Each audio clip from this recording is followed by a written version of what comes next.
is constructible. The estimated time that we've received from DSA on the review is about 6 months. We had a pre-submission meeting with them about 3 weeks ago. And right now we're expecting to submit those drawings around November, possibly December. Following that, or in December, this will also run concurrent with the review process, is when we're going to be procuring our contracts with our general contractors.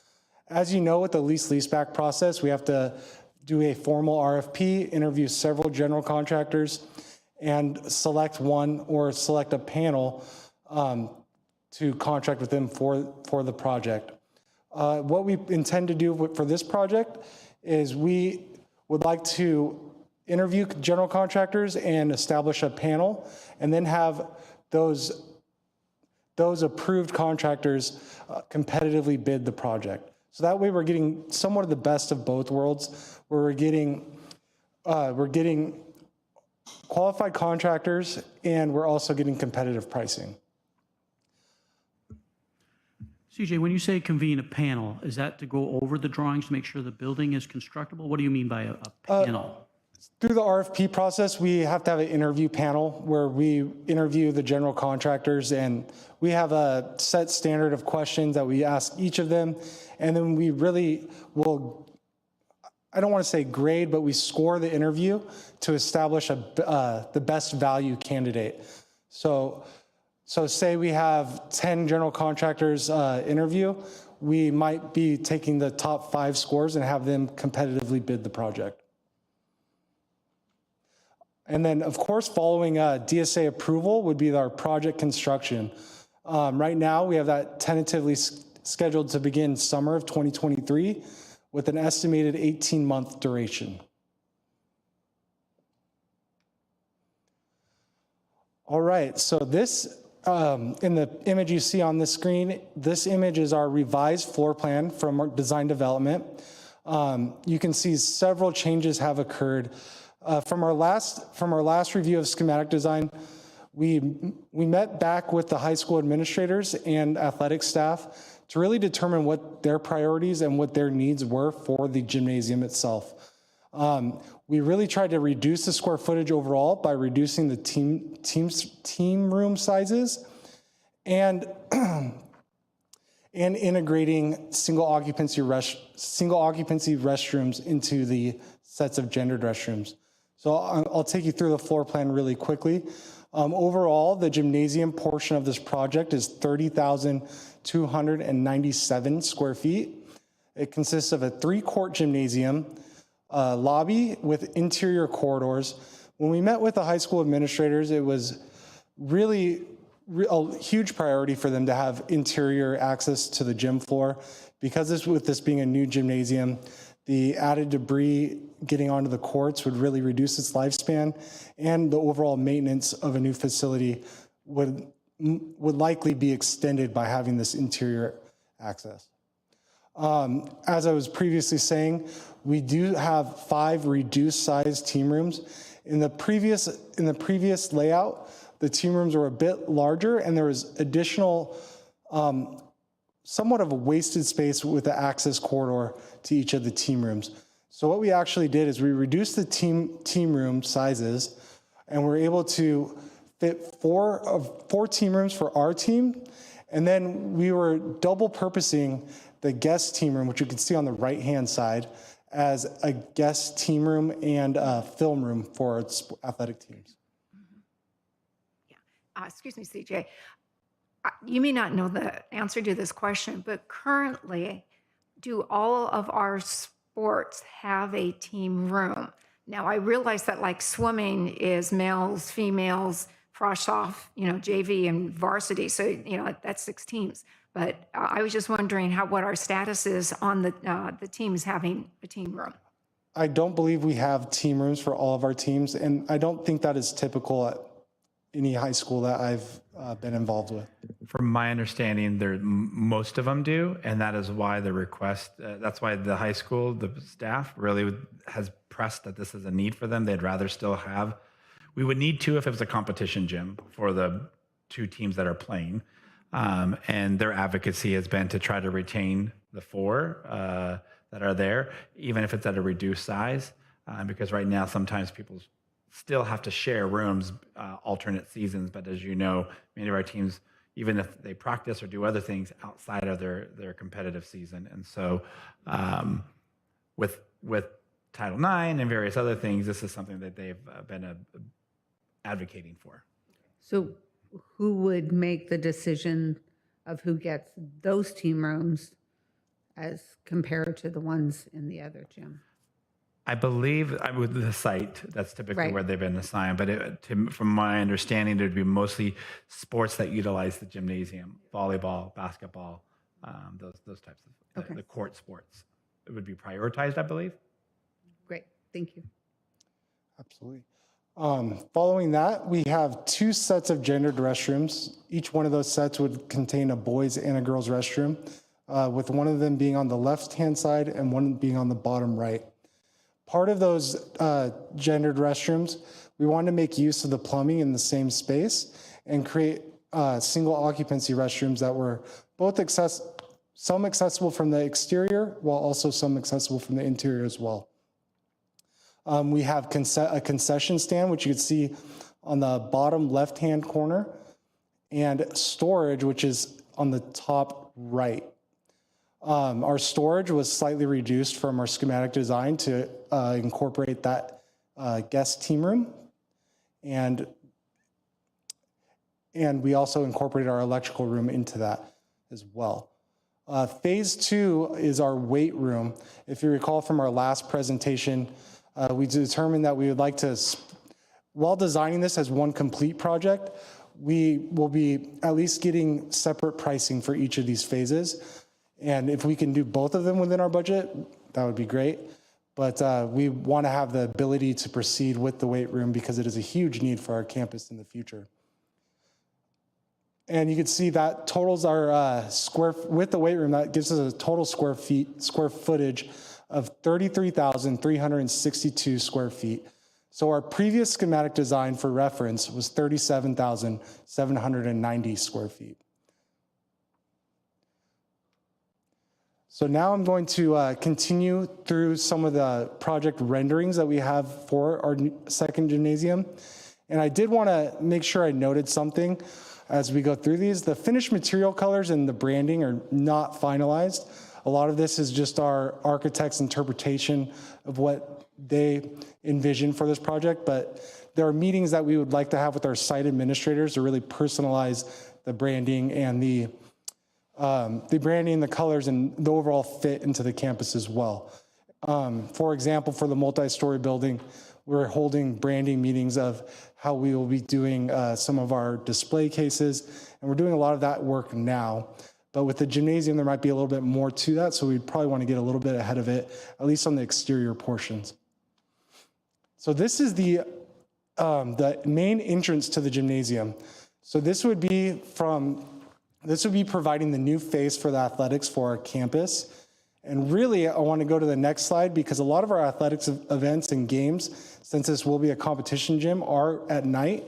And I really wanted to show how it lights up with the full height window system to really create a athletic complex type feel for this building. So CJ, but the brick veneer and the windows and the very light, those kinds of things are probably because they tie into the front, the building in the front. Exactly. So Okay. all the colors that you see were based or derived from the multi-story building. And we intend on continuing that aesthetic throughout the campus. However, as we get to some more of the interior aspects, you'll see what I mean in terms of branding, where while we might get some ideas from what the architect has shown, we might have our own spin on how we can incorporate those that suit LaSalle. Yeah, I think this image is, our team so far really like it. There's a couple other images on that face the track that we don't love yet. Okay. So these images could change, but at least it helps to have an image to start getting a Right. concept. And so I have another question because I've been through around for a year or two. And so we've had many Griffins.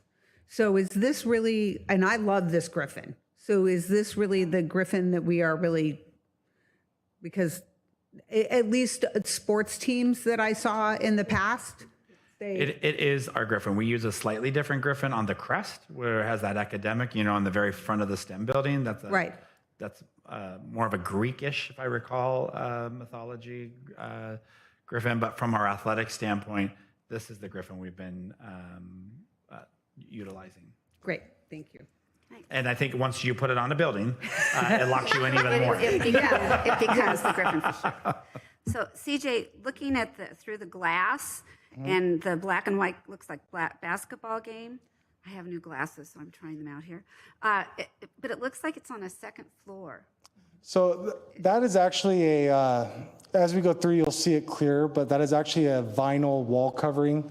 Would be kind of part of that branding. So like that image in particular will be one that we really want to pick out carefully because it will be part of that face of our athletic complex. And it can be seen through the full height windows as well. But it is one floor. But remember, you need to have a gymnasium pretty Right. height. So you'll still have that height as you walk in, simply because the cheaper design is to have a rectangular, even though this doesn't look rectangular. When you really look at the building structure, it's more of a rectangular, which helps the building, if I understand that correctly from all the meetings. Rectangular is what we really want to go with. It gives us a lower cost per square foot than rounded edges or any type of angled radiuses.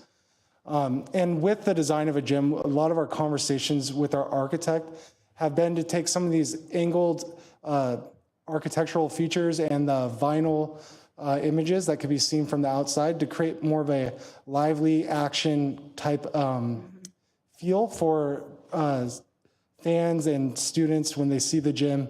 It is more representative of what they're going to the gym for, architecturally, I mean.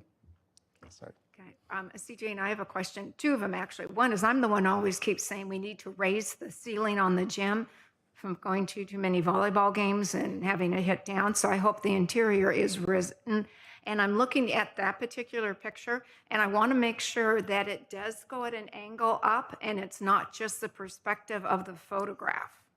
I think it looks really cool going up, so I hope it is. I do not believe it is. I think that's kind of an illusion of the rendering. It is flat. Okay.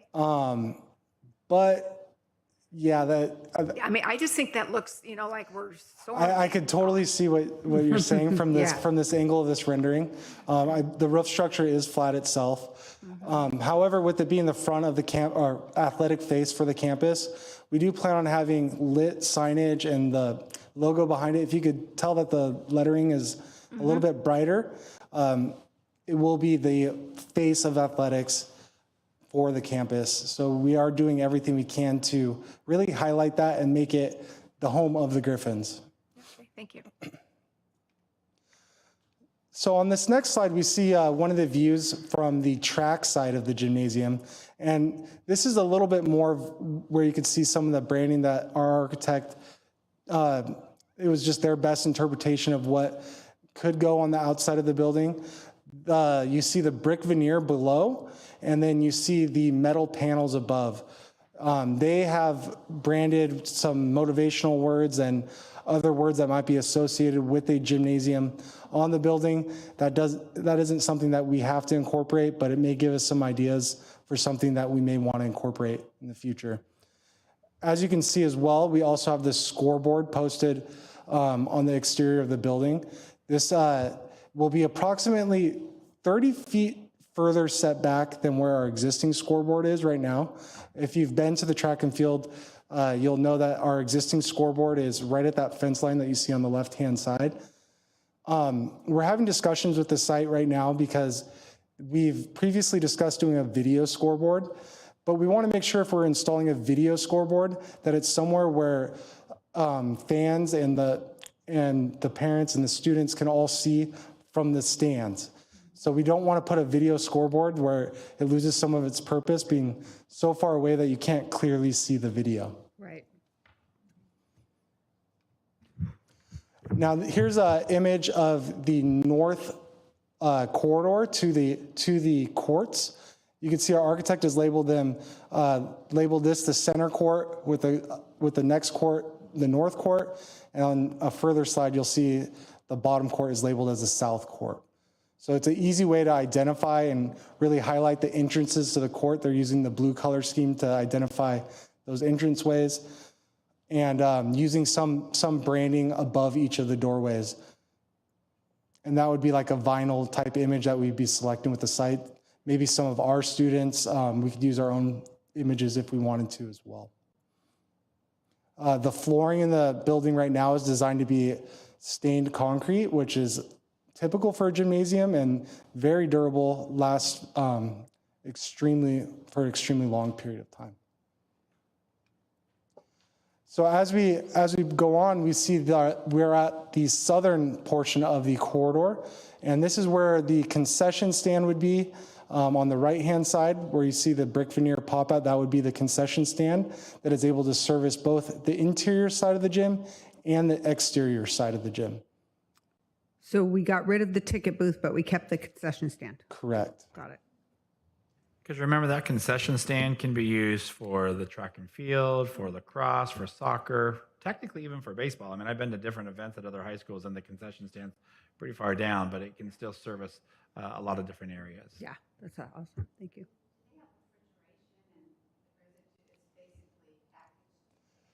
So right now, through health department, we have certain requirements that we have to meet for unpackaged food through the health department, and we're designing it for packaged food only. It greatly reduces a lot of the requirements in terms of water and the overall cost of the project to do packaged food only. So this would be the main entrance to the gymnasium with the doors on the left-hand side. So you would be entering it from a perpendicular angle, like squared off. But this is a image or a rendering from the corner of the building to really highlight the trophy case wall. And if you see up above, that is the vinyl image that you were able to see from the outside. And it's one that we could personalize to our liking as well. So it has a seated area for people that may have got concessions. It's near the concession stand. And we also have a trophy case area on the left-hand side as well. Is the trophy case going to be big enough for all of our trophies? Andrew and I were actually discussing that yesterday with like how we would want to create a space that allows us to mention all of our CIF championship teams and all of our teams, and then continue to have space and update throughout the years. Could you do what you did in the media center? Like it could rotate out? Like, okay, we've got our soccer team or our lacrosse. No, they wouldn't be there. Basketball coming in, and it could just kind of shift in and shift out. So here's the main picture of what the gymnasium would look like with the bleachers rolled out. So this would be the center court, center basketball court, with each side, with the north and the south basketball courts covered by the bleachers. And again, the branding you see along the top walls can all be customizable. None of the colors have really been finalized, but these are colors that match our school's theme. We may want to incorporate more red into there, or we'll be having those discussions with the site as we move along. So we aren't considering, I shouldn't put it that way. Are we considering, see positive, always the positive. Are we considering hanging our banners, or would those remain in the other gym?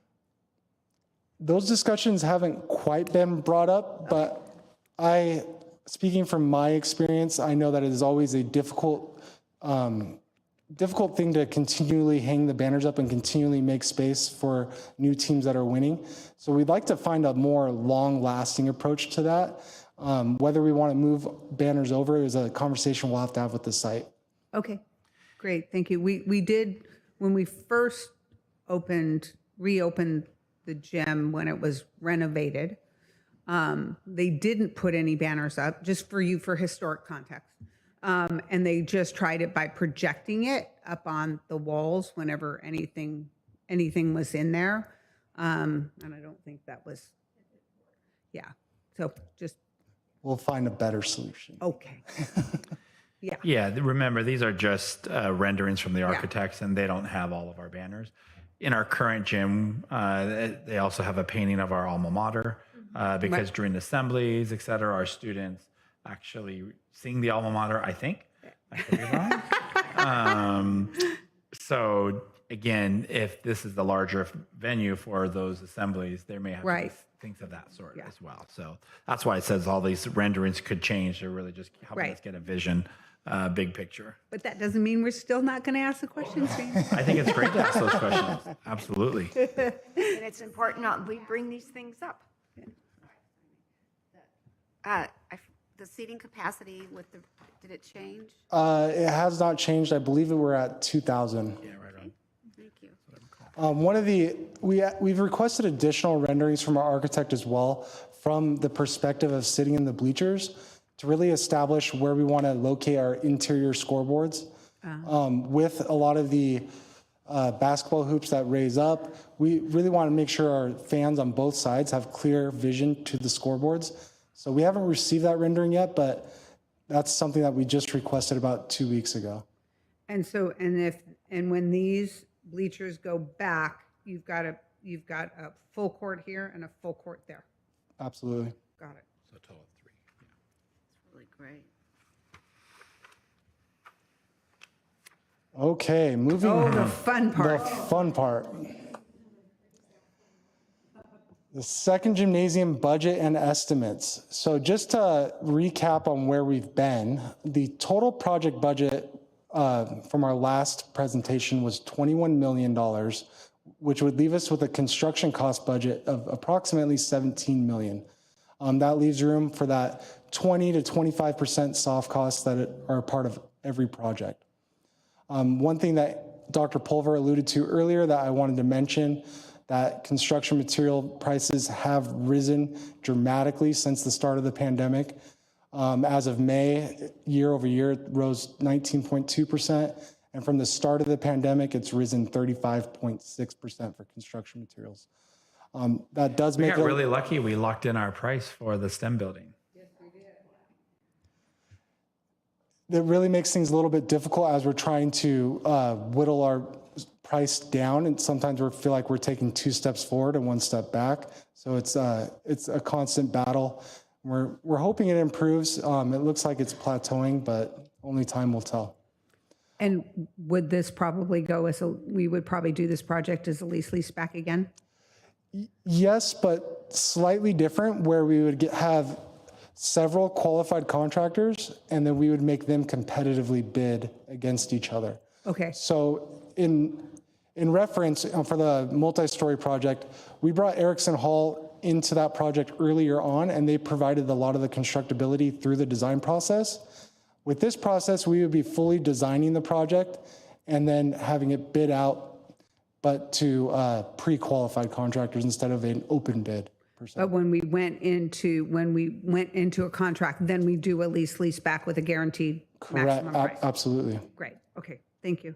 That's the approach we're recommending. Obviously, there's other approaches, but we're trying to do the best of a competitive bid, but also having a quality contractor that we're going to have the confidence in, and also really trying to lock in our price that we know what that maximum is. Right.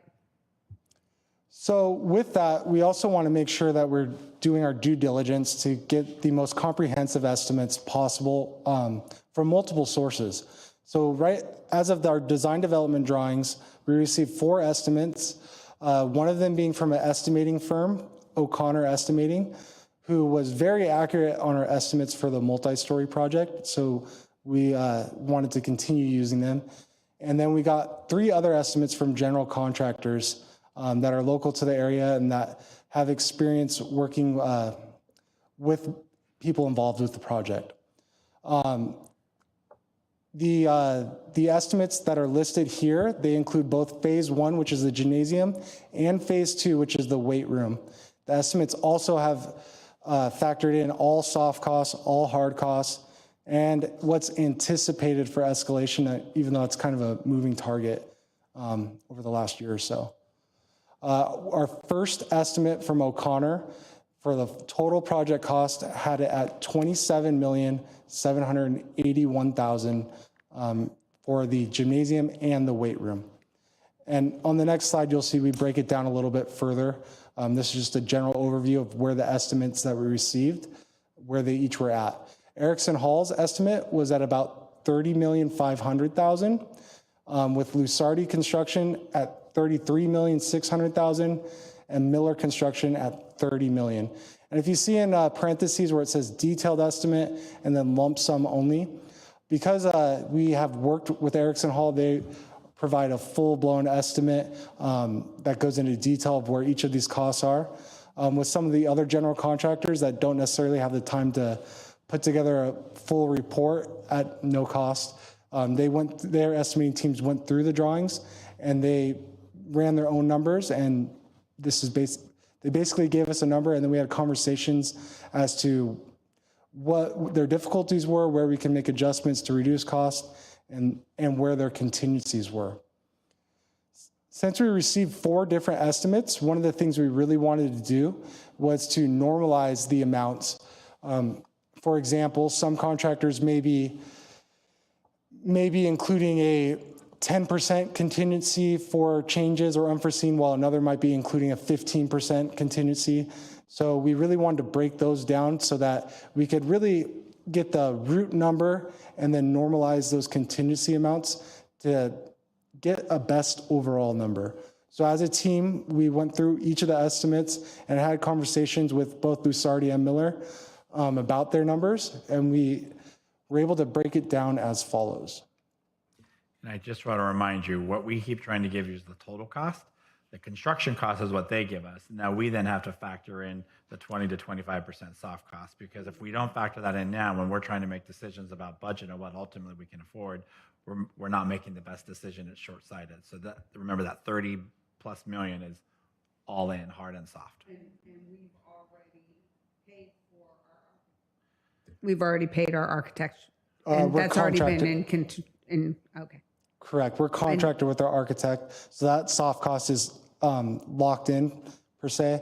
Our architect does like to include a design contingency, which you could see on the top row right there. So with the top section, we have phase 1, which would just be the gymnasium and the ancillary like team rooms and restrooms, with phase 2 being on the bottom, which is our weight room.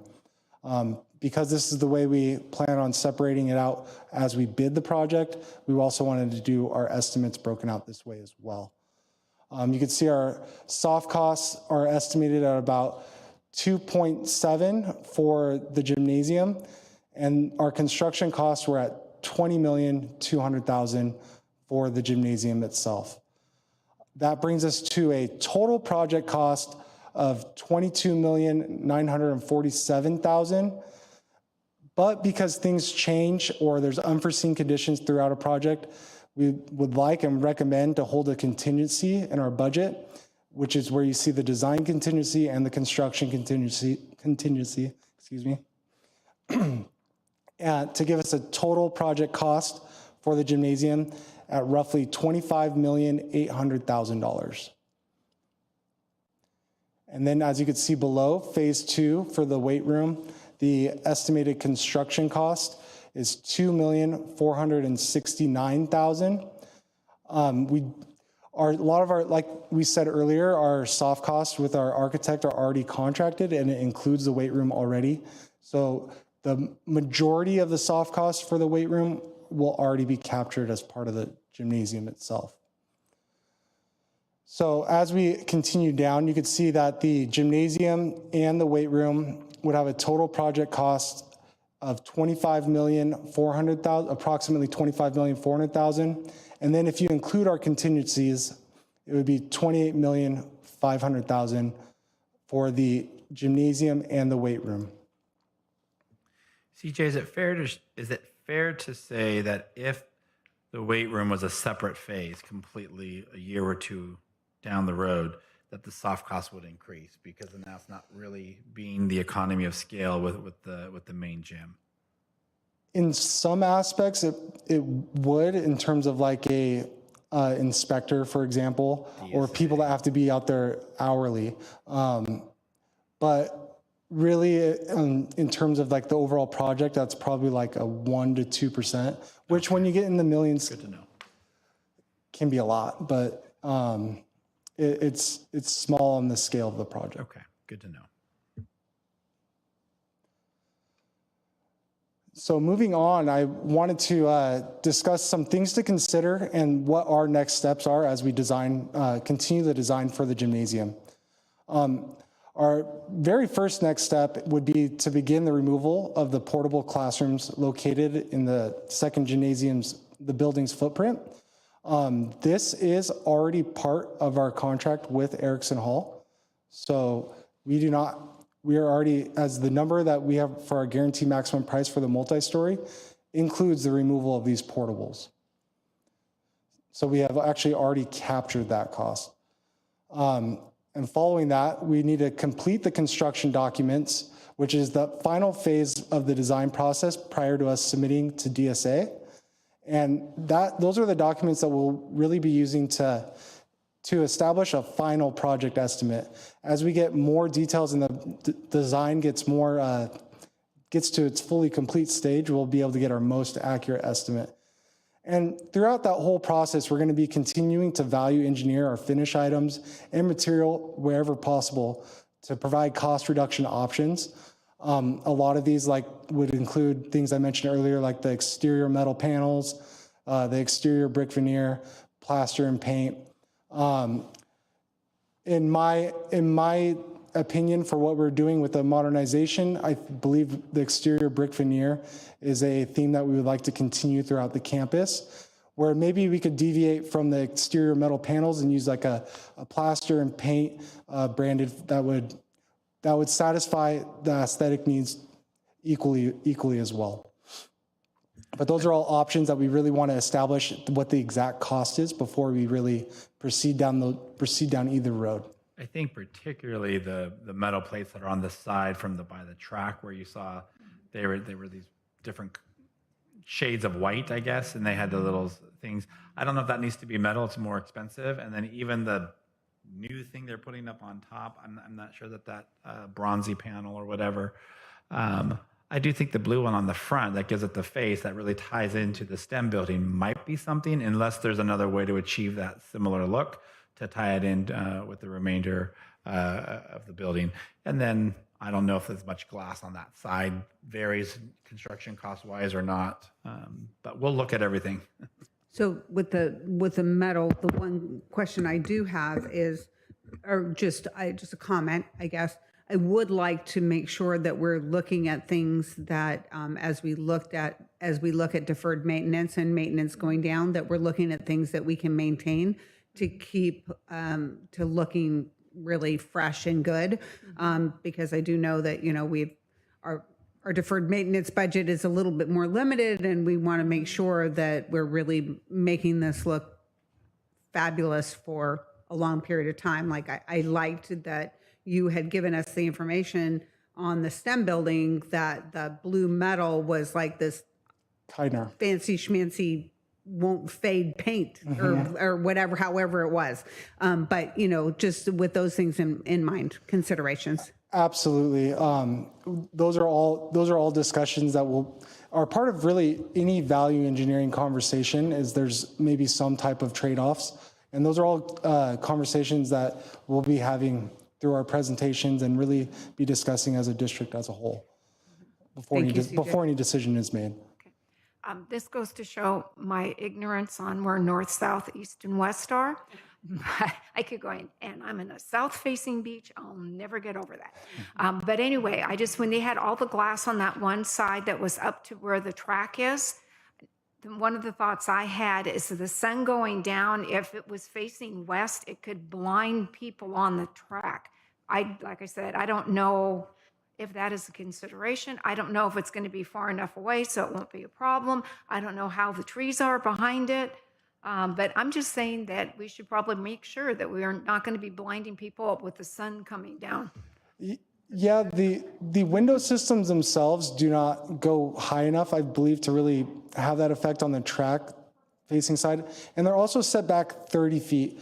This area in between the building and the track will serve as a fire lane for the campus as well. So it's going to be set back 30 feet, and the window system doesn't quite go high enough to really angle light that far, at least in my opinion. We could look into it further though as well.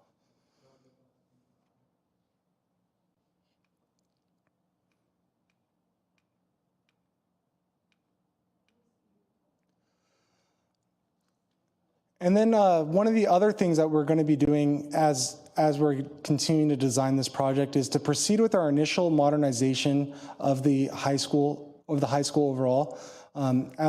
As you know, we are phasing the modernization into separate phases to mitigate the impact overall to the site, and really so we're able to not have to continue as much interim housing through the modernization process as well. As we proceed with these first initial phases, we'll be able to more accurately determine what that cost is per classroom really to modernize it. So it'll further solidify our modernization number as we are getting our final estimate for the gymnasium, which is helpful overall because we need to make sure that as we are spending on the gymnasium, we're not taking away from other projects.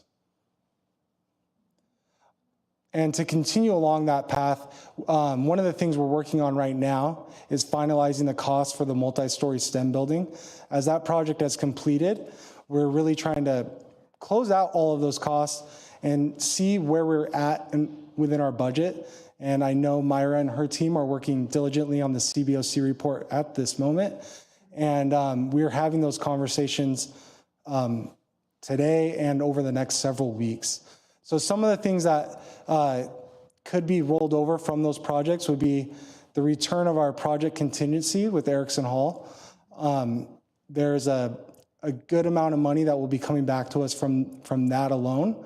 And then there's the rollover of the unused soft cost budget. Now, what that would incorporate is savings that we may have experienced from on furniture. When we were budgeting, we budgeted $2 million for furniture, and maybe we only spent $1.6 million. These are hypothetical numbers, but there is a cost savings on a lot of these soft costs that will be able to be rolled over into other projects as well. And then the last one that I have here is the seismic mitigation program grant funding. If you recall, we submitted for the multi-story to receive the seismic mitigation grant, which was, I believe, just under $3 million as well. And one that's not listed here is our CTE grant, which I believe we received. We have received. So what we don't have is, obviously Elvia's not here, where we would update the cash flow, but we'll absolutely need to still be able to do that, because it's clear the 21 million that we've budgeted is not going to cover even this revised court, and that's with us reducing it based upon the last update, and then let alone whether we would do the phase 2 aspect. So that's why it's really important to see where are we with our cash flow as we have leftover dollars from other projects. Ultimately, as some of you may know, that's how the auxiliary was done, is the leftover contingencies from the different modernization projects over the 8 other sites yielded savings to be able to because originally the auxiliary was not part of the original in that process, along with some matching funds. We don't know anything about matching funds yet, but we certainly are applying for all of that as much as possible. We can't hang our head on that when we do our cash flow. And so that's also why I think it's really important where CJ was talking about, if let's say we thought the modernization of the remainder of the classrooms was 20 million, I'm making a number up, don't quote that, it was in the cash flow a few months presentation ago. But now as we start to modernize a few of the rooms between now and the end of the summer, we'll start to get a scale of what that is. So if each room is $300,000, then we could take that, I'm again using friendly math just to give examples, and then multiply that by the number of classrooms that we would need to modernize to help us get a better budget. Because some of the things may not need to be done where other things may need.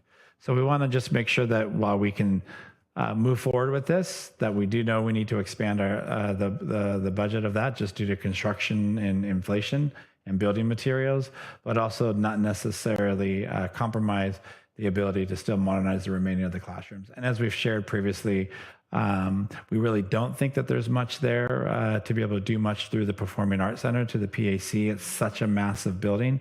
So we are trying to use other dollars in terms of some of the COVID dollars, some of CTE dollars to upgrade some of the sound, lighting, et cetera. For instance, I think they're getting the laser projectors. That's going to be really great within the next month or two if they're not already. I think they might be delivered. I don't think they're installed yet. So some of those types of things that we're looking to do. And then hope and pray for matching funds as well to be able to, because that really would open up more opportunities to do something to the Performing Arts Center. At a minimum, I think bathrooms need to be addressed there as well. But whether or not we don't, as we've shared numerous times prior, we don't see a possibility at this point, unless there's some new funding or options to be able to expand the footprint and the seating and things of that sort within the PAC. I think. Right, exactly. And as Andrew said, we want to make sure as we finish each of these projects, we'll be able to roll over money that we were able to save from the previous budget. So CJ, we don't wait for our questions, our comments, or our feedback to the end. We usually give them to you in the middle of it. But Dr. Pulver, when do you think that is a reasonable time that we could see a cash flow analysis? I think within the next month or two. I think it may be helpful to get a little bit more of the STEM building. It won't be closed out. It takes a while for that project to be closed out, but for us to anticipate. But either way, we know we'll probably receive, north of 500,000 or more, probably more. But I always want to, I'd rather get better news later in that process. And remember, the pool hasn't been closed out because there's that pending case with the soil mitigation. But there are funds there. And once that case closes, which we believe we're in the right, we'll also be able to. But in the meantime, we have to hold those dollars in that account for that as well. So. Any other questions from the board or comments? Thank you, CJ. But more important, or just as important, did you have a final restful vacation? I did, and I feel so rejuvenated. Absolutely. I did, and I feel rejuvenated and excited to be back. Great. We're glad you're back. Yep. Thank you. Glad you took some time. Thank you. Thank you, Myra, too. So we will, seeing no public comment at this time, I will adjourn us into closed session, and we will come back into open session at 6 o'clock.